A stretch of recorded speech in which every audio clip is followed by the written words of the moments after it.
हम दो फलनों के मेल को देखेंगे, दोनों फलनों के अलग अलग ग्राफ हमको मालूम हैं, लेकिन जब उनका मेल होता है तो कैसे हम उनका ग्राफ बनाते हैं इसकी हम चर्चा करेंगे। तो पहला हमने लिया है y is equal to x square minus x, और दूसरा लिया है मापांक फलन यानी कि modulus function y is equal to mod x। इसकी तीन स्थितियां हमने ली हैं। पहले x की जगह पर मॉड x लगा दिया, फिर पूरे राइट साइड के फंक्शन पर मॉड लगा दिया, फिर लेफ्ट साइड पर मॉड लगा दिया। आप अगर इन तीनों को ठीक प्रकार से समझ लेंगे तो आप फिर ऐसा भी कर सकते हैं कि कोई दो चीजों को आपस में मिला दें। जैसे आप ये तो रहने ही दें और यहां मॉड लगा दें, या आप ये तो रहने ही दें अंदर मॉड लगा दें, या आप ये तो रहने ही दें यहां पूरे पर मॉड लगा दें। तरह तरह की स्थितियों का विचार आप कर पाएंगे।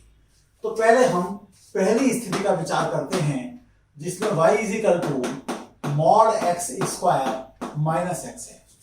तो मॉड एक्स स्क्वायर को आप एक्स स्क्वायर भी कह सकते हैं। अब ये एक समफलन है।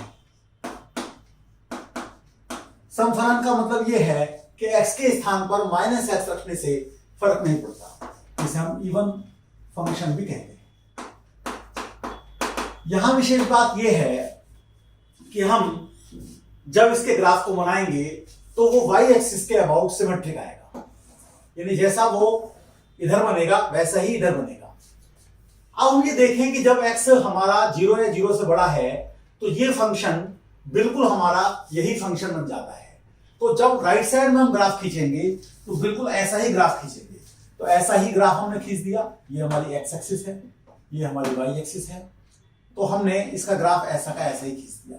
ये 1 है। तो अब चूंकि ये इवन फंक्शन है, समफलन है, तो ऐसे ही ग्राफ इधर भी खींचेगा। तो जैसे यहाँ 1 है तो यहाँ -1 है, तो ये ग्राफ इसके जैसा खींचकर ऐसा आकर ऐसा होता है। तो ये ग्राफ हमारा रहेगा y is equal to mod x square minus mod x का। मतलब आपको अगर y is equal to f x का ग्राफ पता है तो आप कैसे जाएंगे y is equal to f of mod x पर। तो उसके लिए x जब 0 या 0 से बड़ा है यानी नॉन नेगेटिव है तो आप उसका ग्राफ खींच लीजिए और फिर उसके ग्राफ की इमेज y एक्सिस में ले लीजिए, तो आपके सामने पूरा दृश्य उपस्थित हो जाएगा। तो ये पहला केस हमने लिया। अब हम दूसरा केस लेते हैं। तो दूसरे केस में हमने पूरी राइट हैंड साइड पर मॉड बस लगा दिया है, जैसा कि आप देख ही रहे होंगे। तो अब हम जरा देखेंगे कि उसका ग्राफ कैसा दिखाई पड़ेगा। तो अब हमारे सामने जो स्थिति का निर्माण हो रहा है वो हो रहा है कि हम y को mod x square minus x ले रहे हैं। यहां पर यह समझने की बात है, जब अंदर की क्वांटिटी पॉजिटिव रहेगी, यानी जब ये स्थिति और ये स्थिति रहेगी तो कोई फर्क नहीं पड़ेगा, y is equal to x square minus x आ जाएगा। लेकिन जब एक्स स्क्वायर माइनस एक्स यानी कि y, ये वाला y नेगेटिव रहेगा तो इसका मॉड लेने से ये ऊपर आ जाएगा, यानी ये ऊपर आ जाएगा, ये अपनी जगह पर रहेगा। तो ये स्थिति कुछ इस प्रकार का निर्माण होगा कि ये जो यहां पर आ रहा था ये तो ऊपर चला गया, तो ये इस प्रकार से ही ऊपर आ गया। और ये चीज फिर हमारी ऐसी पहले की जैसी ही है, इसमें कोई अंतर नहीं। ये 0 है, ये y एक्सिस है, ये x एक्सिस है। तो ये ग्राफ हमारा बनकर तैयार हो जाएगा y is equal to mod of x square minus x. यानी कि अगर y is equal to f x मालूम है तो प्रश्न है कि y is equal to mod f x का ग्राफ कैसा होगा। तो ये ग्राफ इस प्रकार का होगा। ये हमें ध्यान में रखना है, यानी कि नीचे वाला ऊपर आ जाएगा, ऊपर वाला ऊपर ही रहेगा। इस प्रकार की स्थिति यहाँ पर जो द्वितीय स्थिति है उसमें आती है। अब हम अंतिम स्थिति की ओर बढ़ते हैं, उसको देखते हैं कि उसमें क्या होता है। तो इसमें हमारे सामने जो स्थिति बनती है वो बनती है थर्ड केस, जिसमें कि हम लेफ्ट साइड में मॉड लगा रहे हैं। तो हम ये ध्यान रखें कि मॉड y चूंकि 0 या 0 से बड़ा है, इसलिए ये वाली स्थिति नहीं ली जाएगी, क्योंकि अगर हम x को 0 से 1 के बीच में लेंगे तो ये क्वांटिटी ऋणात्मक आएगी, नेगेटिव आएगी, और मॉड y ऋणात्मक नहीं हो सकता। दूसरी बात यह है कि यदि हम इधर की तरफ देखें, जैसे 2 पर वैल्यू हमारी 2 आ रही है, तो ये जो वैल्यू जब x को 2 रखेंगे तो 2 आएगी। मॉड y इक्वल टू 2 का मतलब है y is equal two plus minus 2, यानी जैसा इधर बन रहा है वैसा ही इधर बनेगा, और जैसा इधर बन रहा है वैसे ही इधर बनेगा। तो ये ग्राफ कुछ इस प्रकार का हो जाएगा।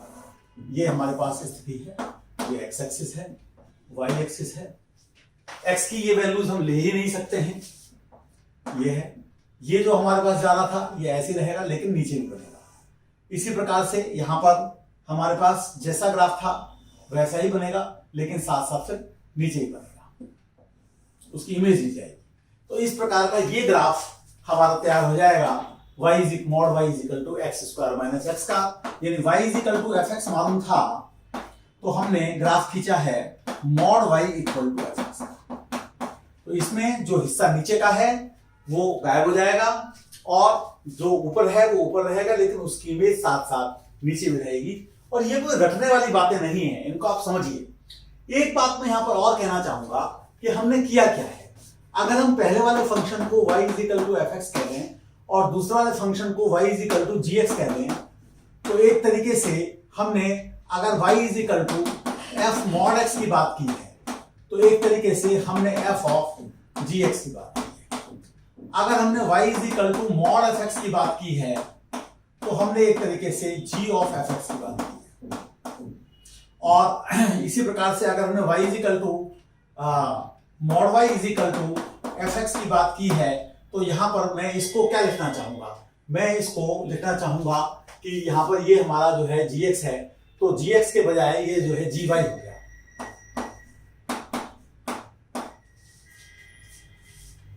तो इस प्रकार का ये हमारे सामने दृश्य है।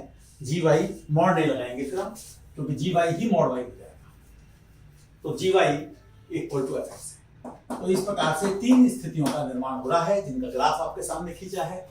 आप इनको देखिए, इनका आनंद लीजिए, आप कुछ नए प्रयोग करिए, आप अपने fx को बदल दीजिए, आप अपने gx को बदल दीजिए, कभी fx को कुछ और फलन ले लीजिए, gx को कुछ और फलन ले लीजिए और आपके सामने खुद अनेक फलनों का निर्माण होगा।